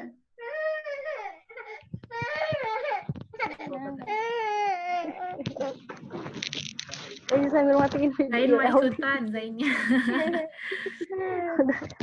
Oke Teh, aku bisa sambil bacain atau gimana Teh? Iya, boleh tuh lanjutnya aja. Oke, lanjutnya adalah sebentar. Baik, dari Shiva, yaitu bagaimana cara menghadapi pasangan yang ketika dicurhati tentang kondisi anak yang sering membangkang, tapi pasangan jawab, ya udah didoakan saja, terkesan kurang peduli. Boleh Teh dijawab. Ini kalau case-nya udah nikah ya misalkan kondisi anak. Nah sebenarnya sebelum ngobrolin tentang kondisi anak yang udah sampai dia di titik membangkang harusnya kan ada sebelumnya itu kan kejadian kan anak yang baik dan sebagainya. Maksudnya sebelum di titik itu pasti kalau flashback banyak takutnya pasangan tuh terlewat fase-fase anak yang lain gitu. Jadi baiknya kalau tipsnya dari awal harus diobrolin semuanya tentang anak gitu ke pasangan. Misalkan hari ini dia bisa ini loh gitu tuh diobrolin aja, kasih tahu ke pasangan anak gini loh hari ini gini. Jadi nggak langsung tiba-tiba jegrek anakmu ini nakal nih sekarang gini. Dia pasangan kan jadi ngerasa ya udah doain aja gitu. Jadi empatinya jadi kurang gitu ketika kita nggak pernah ngobrolin dari awal. Jadi emang dari awal harus diajak ngobrol tentang anak. Jadi ketika kan otomatis nanti muncul empati. Jadi ini anak gimana ya gini. Jadi pasti lebih tahu gimana menghadapi bareng-bareng. Harusnya sih gitu. Kalau enggak sebenarnya ajak diskusi sih, jangan langsung ini anak gini nih gimana ya. Gak gitu biasanya kalau sama pasangan itu apalagi sama cowok kita ajak diskusi gitu.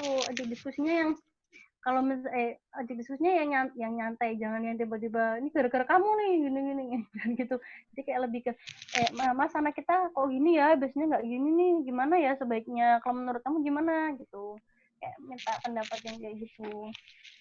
Jangan main salah-salahan gitu ya Teh ya jadinya. Iya, kadang ngerasa udah didoain aja, kayak ngerasa pertama dia nggak pernah dilibatin takutnya, yang kedua itu tadi ya merasa ya udah sih, jadi nggak peduli, tadi empatinya kurang.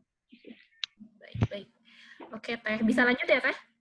Iya lanjut. Oke, ini yang pertanyaan baru teratas, Teh gimana caranya komunikasi agar tidak canggung dengan keluarga besar pasangan? Ini belum menikah nih pasti nih. Ini maksudnya sebelumnya atau sudah ya setelahnya? Mungkin setelahnya kali. Setelahnya ya. Kalau sebelumnya tuh justru sebenarnya kita bisa banget loh modus ya. Tanya tentang pasangan ke mertua. Dulu nih saya sih. Maksudnya dari sebelum menikah kita bisa kayak kepo-kepo tentang pasangan. Kan karena kita juga nggak boleh berholwat kan sama pasangan lama-lama. Jadi bisa lewat mertua justru. Jadi bisa ngobrol-ngobrol gitu. Ngobrol-ngobrol dari awal gitu. Ini dari sebelum menikah ya tipsnya. Kalau setelah menikah ya kita ngobrol tadi sih, memang misalkan harus diberanikan diri. Dulu saya juga merasa yang pertama kali sama mertua tuh rasanya kayak di ospek. Oke, terus suasananya di dapur, saya nggak bisa masak, terus ibu jago masak itu yang jadi ya Allah ini berasa diosjur. Padahal ya beliaunya nggak gimana-gimana, kayak aja yang merasa tertekan. Padahal ya emang kita yang juga harus membuktikan bahwa kita menantu yang baik, bukan buktian sih ya, emang lebih ke menunjukkan kita di sini ingin bergabung dengan keluarga pasangan gitu. Jadi emang dengan ngobrol-ngobrol, misalkan ibu tuh sukanya curhat ya. Semua ibu tuh biasanya sukanya curhat. Jadi ya mulai dengan mendengarkan curhatan beliau. Ya udah kita jadi pendengar dulu aja. Pasti beliau bakal cerita kok. Maksudnya kebanyakan ya, mesti yang saya temui biasanya mereka suka ngobrol, sebenarnya tinggal kita mau jadi pendengar aja gitu, mau menimpali, mau sefrekuensi sama beliau, kayak mau berusaha mengenal beliau, mau berusaha memahami gitu. Itu penting sih. Ketika kita udah paham, oh iya, bisa juga dengan bertanya sama ke pasangan, kayak ini ibu tuh orangnya kayak gimana sih, aku harus gimana nih, hal-hal yang boleh aku lakuin yang mana nih, gitu-gitu. Itu bisa juga diobrolin. Jadi ketika kita udah ngebahas di hadapan beliau, tahu oh beliau tuh sukanya ini loh, ini, jadi kita bisa lebih mengambil hati beliau gitu. Insya Allah kalau niat kita baik mas, ya Allah pasti Allah bantu lah. Ngobrol-ngobrol harus berani sih, harus beraniin diri, harus diniatin dengan baik lah mau ngobrol sama ibu mertua. Baik, Mudah-mudahan ya, mudah-mudahan terjawab. Oke, lanjut lagi ya Teh. Ini pertanyaan ini adalah bagaimana cara menenangkan pasangan ketika ada masalah dan bagaimana membuat pasangan terbuka atas masalahnya. Kadang soalnya dipendam sendiri. Silahkan Teh. Nah benar, ini tuh, nah gini kan, ketika kita tidak tahu laki-laki seperti apa, kita bakal ngira kok dia nggak mau cerita sih gitu. Nah yang harus kita tahu adalah laki-laki itu nggak bakal ngomong kalau dia belum punya solusi. Itu emang udah fitrahnya. Jadi emang kita harus paham dulu bahwa emang laki-laki itu kayak gitu. Mereka apa ya, itu ego mereka sebagai pahlawan apa sih. Ya laki-laki itu ketika dia curhat, dia merasa runtuh harga dirinya gitu. Itu emang fitrahnya, bukan seperti kita yang kalau perempuan kan dengan curhat justru malah plong kan. Laki-laki itu justru enggak. Mereka merasa ketika mereka curhat malah merasa gak berharga apa sih ya kayak gitu. Jadi emang harus biarkan dulu sampai dia merasa, tenangin dulu. Kayak ini nih, tipsnya dari Bunda Khadijah. Jadi ketika Nabi Muhammad turun dari gua dengan ketakutan kayak gitu kan, nggak langsung ditanyakan kamu kenapa gitu, nggak gitu kan.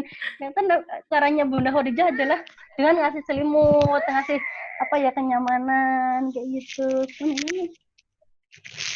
Ngasih kenyamanan, dengan ngasih kamu butuh apa sekarang gitu, ya kayak gitu-gitu dulu sampai Nabi cerita sendiri akhirnya gitu. Jadi emang harus dibuat nyaman dulu. Jadi emang ketika laki-laki ketika ada masalah emang seperti itu emang fitrahnya.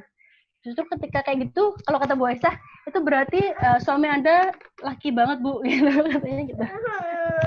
Jadi harus, malah justru seneng, soalnya itu adalah beliau seorang laki-laki yang beneran. Nanti insya Allah ketika beliaunya udah nyaman, udah punya solusi, itu bakal cerita kok pasti ke kita, insya Allah. Sebelumnya kita bikin nyaman aja gitu ya. Sebelumnya aku mau nanya nih, mungkin teman-teman mungkin ada yang mau tanya preferensinya Teh Devi untuk ya kayak mengenal komunikasi dengan pasangan tuh ada nggak sih Teh? Buku atau apa itu gitu? Dari ini sih saya sering dengernya Bu Aisyah Dahlan itu. Terus malah dengernya, nah itu kalau misalkan udah nikah bisa dengerin bareng pasangan, jadi bener-bener kayak jadi tahu satu sama lain gitu loh. Oh kamu emang kayak gitu ya, jadi kayak malah ketawa bareng gitu, kayak ya ternyata emang seperti itu. Ayah itu sebentar lagi selesai sayang. Iya tadi gak bisa ya gitu. Ini mau nenek.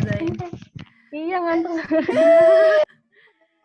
Itu Dokter Aisyah Dahlan tuh emang beliau kan udah nikah berapa tahun ya, berapa tahun, anaknya 6. Jadi emang beliau ini keluarga, terus beliau ini juga neuroscience, terus emang ini saya paham kayak emang otak laki-laki sama perempuan beda, jadi emang kalau menyelesaikan masalah apa pakai sudut pandang itu masih bisa dicari sendiri Dokter Aisyah Dahlan. Bisa dicatat ya teman-teman ya, di kepoin juga tuh YouTube-nya Dokter Aisyah Dahlan. Baik, kalau udah nikah bisa tonton bareng. Oh iya, bisa nonton bareng biar sama-sama ngetawain kali ya Teh. Iya. Oke, lanjut lagi ya Teh ya. Bismillah. Banyak yang bilang kita nggak pernah benar-benar siap untuk menikah. Apakah itu benar? Saya sedang proses, tapi makin kesini makin merasa nggak yakin menikah, masih mau kejar mimpi. Silakan Teh Dev.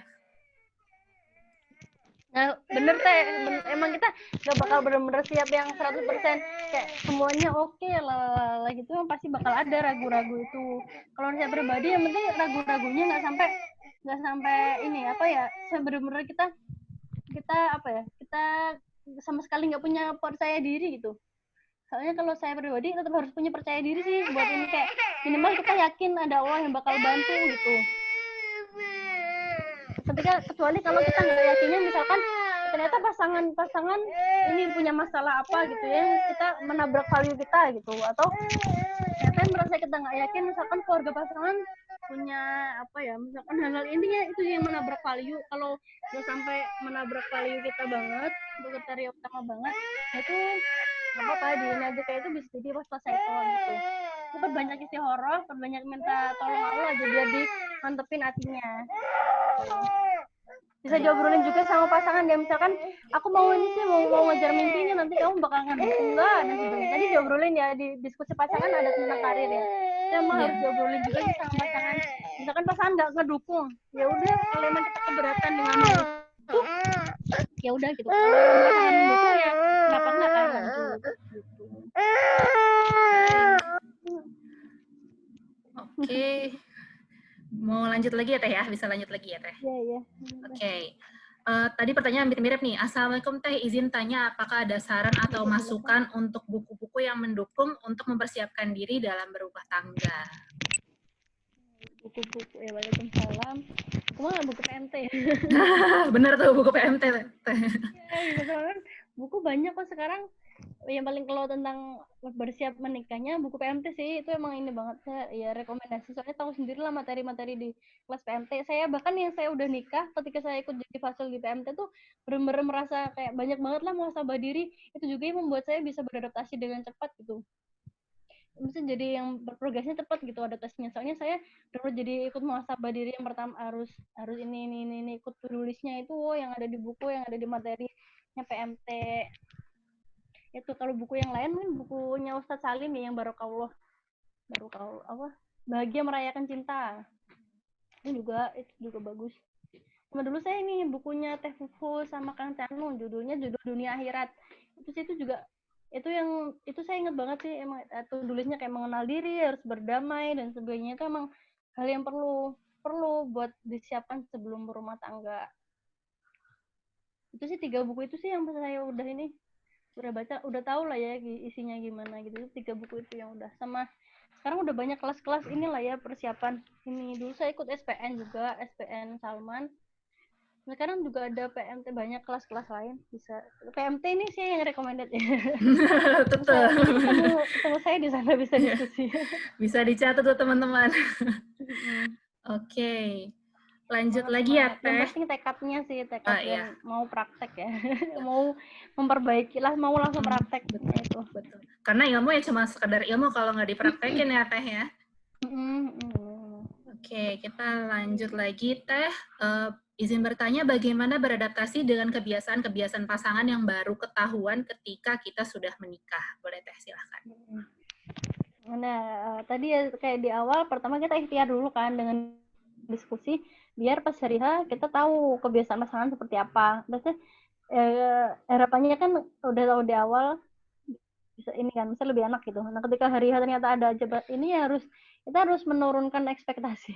Kita harus mau berkompromi dengan itu gitu. Kecuali yang ini adaptasinya bukan hal yang tadi ya, menabrak value. Kalau udah menabrak value, misalkan ternyata pasangan nggak sholat gitu, lah gimana ya, mau kayak ya, maksudnya kalau ketika teman-teman merasa itu beneran keberatan dan dia emang nggak bisa diubah, dan itu ya gimana ya, maksudnya kalau kepala keluarga terus nggak sholat kan ya gimana ya, memang ketika itu benar menabrak value yang bikin kita harus selesai ya mau nggak mau harus diselesaikan gitu. Bisa ke konselor pernikahan ya kalau udah serumit ini, maksudnya udah sampai menabrak value. Kecuali kalau kebiasaannya kayak ya udah hal-hal yang ngorok, hal-hal yang ringan-ringan, misalkan jorok gitu, itu ketika kita merasa itu bukan hal yang terlalu urgent untuk ini, dia aku masih bisa mentoleransi, masih bisa mengkompromikan hal itu, ya nggak apa-apa. Kita harus bisa menurunkan standar, harus mau kompak kayak kamu bagian ini gitu ya nggak apa-apa. Yang penting tadi sih kita punya value yang kita pegang, yang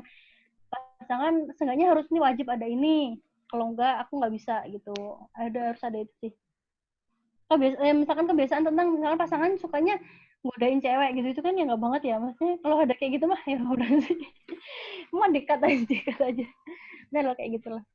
Sebisa mungkin sih kita tahu kebiasaannya sebelum nikah. Kalau emang setelah menikah baru ketahuan dan itu tadi menabrak value atau enggak itu sih. Udah teh, semoga menjawab ya. Amin. Baik, kita lanjut ya Teh ya. Sedikit lagi, ini sudah dijawab tadi. Ini, Assalamualaikum Kak Devi, bagaimana cara mengkomunikasikan dengan pasangan bahwa kita anak broken home dan kelak tidak ingin gagal dalam rumah tangga? Oh iya, dengan diobrolin. Kalau dulu saya waktu pas mau nikah sih kejadiannya emang waktu itu ibu sama ayah saya cerainya pas lagi mau nikah gitu. Dan jadi emang kelihatan banget dan alhamdulillah pasangan menerima karena nyatanya tetap melanjutkan. Apa ya, cara komunikasinya diobrolin ya nggak apa-apa, masih kayak karena kondisi keluarga kita harus ketika kita bisa berdamai dengan kondisi keluarga kita sendiri, kita bakal lebih mudah ngobrol ke pasangannya, calon pasangan atau ke pasangan bahwa keluargaku kayak gini, kamu nggak apa nggak kayak gitu. Kalau saya sendiri yang ini value-nya pasangan value suami sendiri adalah yang penting saya gimana gitu, yang penting sayanya gitu, bukan nggak mempermasalahkan kedua orang tua. Itu sih kita emang harus, kenapa kita harus ngobrol, soalnya biar kita tahu misalkan ternyata ada orang yang merasa latar belakang keluarga tuh penting banget ya, kita nggak bisa kan dengan orang yang kayak gitu. Jadi kayak emang harus diobrolin ketika ternyata gak keberatan, dan aku nggak apa-apa kok dan kayak itu, yang penting kamu orangnya gimana, yang penting mau bareng-bareng ini ya kan, jadi anak kan. Emang harus diobrolin sih, soalnya takutnya kaget kan tiba-tiba dia dengar dari orang lain apalagi kan, ya gimana gitu. Okay. Yang penting tidak sampai membuka aib ya, cuma sekedar bilang aja gitu, misalkan ini kondisi orang tua aku kayak gini gitu, bukan yang langsung penyebabnya apa diceritain, soalnya nggak perlu kayak gitu. Oke, baik Teh. Lanjut lagi mungkin 2 pertanyaan lagi kali ya Teh ya. Oke, lanjutnya adalah sampai saat ini rasanya belum nemu visi misi hidup Kak. Cara untuk menggali visi misi ini gimana ya Kak? Silakan. Cara untuk menggali visi misi adalah dengan mengenal diri sendiri. Jadi ketika teman-teman bisa mengenal diri sendiri, tahu nih potensi apa yang ada aku punya gitu, tahu kelebihan yang dipunya, teman-teman bakal tahu nih aku hidup di dunia ini sebenarnya mau berbuat apa sih gitu. Jadi kalau saya yang pernah tuh talent mapping namanya, atau kalau di versi gratisnya ada temubakat.com. Itu dulu saya ikut seminarnya gitu sama foundernya langsung, namanya Abah Rama. Itu beliau bener cerita, emang ada ayatnya ya di Al-Quran bahwa setiap orang dilahirkan dengan ininya masing-masing gitu. Ustadz Hari Santosa juga gitu kan yang di Fitra Based Education, bahwa kita semua dihidupkan Allah tuh, kita punya ada tujuan yang ingin Allah ini buat kita gitu, sebagai khalifah kita sebagai itu buat merawat bumi dan sebagainya. Kita punya tujuan masing-masing, yang bakat yang kita bawa, potensi yang kita bawa, skill yang kita punya, knowledge dan sebagainya bisa bermanfaat buat orang lain gitu. Nah itu bisa dijadikan visi hidup. Kalau visi mas sebenarnya jelas ya, visi kita yang jelas pasti buat ibadah ke Allah, masuk surga. Kayaknya semua orang visinya sama ya harusnya. Misinya sih yang perlu kita maunya nih di bidang apa nih, mau visi mau masuk surganya lewat yang kayak gimana gitu. Itu harus kita temukan sendiri, kita pengen gimana dengan cara menggali diri sendiri, kita orangnya seperti apa, kita kelebihannya kita apa gitu, potensi gitu. Bisa sekarang udah banyak tools sih, misalkan kita bingung bisa tanya ke teman juga gitu. Soalnya nanti bisa ditemuin. Semangat. Baik Teh, pertanyaan terakhir ya. Bagaimana apabila setelah nikah baru mengetahui kalau pasangan hypersex, meminta diri seperti pemain di film porno, pakai kostum dan lain-lain seperti inginnya pasangan? Silakan Teh. Oh, wow, pertanyaannya susah. Oke. Nah sebenarnya saya pribadi kalau masalah seks ini kalau dibicarakan sebelum menikah tuh kayak takutnya kan memang tabu ya. Jadi emang kalau kita udah susah mengorek dan nggak bisa langsung, lebih ke diskusi jalan tengahnya sih, seperti apa kira-kira bisa nggak antara kita dan pasangan ada titik temunya gitu, misalkan ternyata kan pengennya keberatan misalkan pakai kostum, ya udah kita sendiri keberatan nggak kalau misalnya kita keberatan banget dan itu emang udah yang mengganggu, yang benar-benar ini ya nggak apa-apa, ya mau nggak mau misalkan ya harus dilepas gitu. Kalau misalkan menurut kita sendiri nggak masalah dan ada titik temunya, misalkan kita diskusinya tuh harus yang punya titik temu solusi gitu, tengah-tengahnya. Kalau gini gimana, kita harus punya itu sih sama pasangan. Kalau ternyata emang nggak ada titik tengahnya, dan itu kan apa ya, satu hal yang cuma bisa dilakukan sama pasangan halal kan, saya itu termasuk hal yang penting. Jadi emang ya udah, kalau misalkan mau diselesaikan ya nggak apa-apa. Dan jangan lupa konselor pernikahan sih yang hal-hal seperti ini, soalnya takutnya ya mereka lebih tahu, lebih bisa ngarahin kita ini tuh kalian mending lebih baik lanjut atau enggak gitu. Semoga menjawab ya. Iya, terima kasih. Terima kasih ya Teh, Masya Allah banyak banget insight baru nih, aku juga banyak belajar, dan teman-teman terima kasih juga yang sudah bertanya ya, mohon maaf sekali karena waktunya sudah larut, ada beberapa pertanyaan yang tidak terjawab, insya Allah nanti akan dijawab ya Teh ya, melalui WhatsApp. Iya, kalau misalkan banyak yang bertanya boleh, masih lanjutannya nanti saya dijawab di chat ya. Nanti bisa disubmit aja tetap di slide.do ya teman-teman ya. Oke, mungkin karena sudah cukup larut dan Teh Devi juga kasihan kayaknya kita tutup dulu teman-teman. Aku kalau misalkan teman-teman mau lanjut kepoin ilmu-ilmu dari Teh Devi bisa follow ke Instagram pribadinya Teh Devi, Devi Safia, dan di Cendekia Rumah Tangga ya. Oke. Teman-teman, aku mau ngingetin jangan lupa ya share keseruan Kulzum kita malam ini di IG Story atau review materi di feed teman-teman karena ada giveaway ya, ada produk-produk yang akan jadi hadiah teman-teman nih untuk 6 orang terpilih nanti di akhir rangkaian parade Kulzum ini. Info lebih lanjutnya nanti akan aku share di grup WhatsApp insya Allah, jadi jangan ada yang left grup dulu ya. Oke. Aku mau ngingetin besok adalah jadwal Kulzum kita dengan Teh Leni Azizah dan Teh Lulu Azahra dari Positivistry yang akan membahas tentang Peter Pan dan Cinderella Complex. Jadi teman-teman yang udah daftar, jangan lupa jangan sampai kelewatan ya. Oke. Teh Dev, boleh mungkin mau ada closing statement dulu? Oh iya, ada di ini tadi di share screen sekalian ya. Boleh Teh.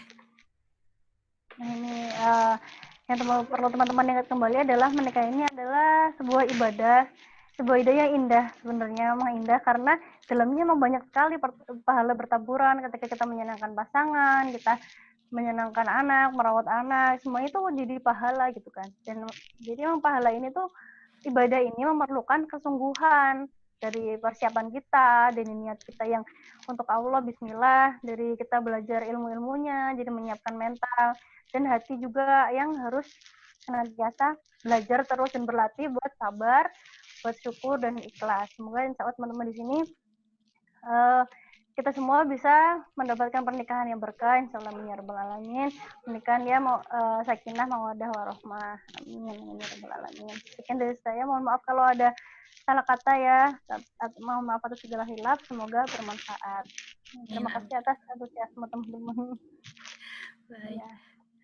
Oke, teman-teman, aku ada titipan nih, kita foto dulu ya, mungkin teman-teman boleh aktifkan sebentar kita foto dulu, saya mau foto kameranya ya teman-teman, supaya bisa di screen capture. Iya, boleh. Oke, ini kita fotonya, saya mau foto. Ini karena ada 8 page, jadi 8 kali ya teman-teman ya. Oke, bismillah. Yang pertama dulu, 1, 2, 3. Oke, kedua ya. Bismillah, 1, 2, 3. Yang ketiga, rame ya. 1, 2, 3. Lalu yang keempat. Oke, 1, 2, 3. Kelima, 1, 2, 3.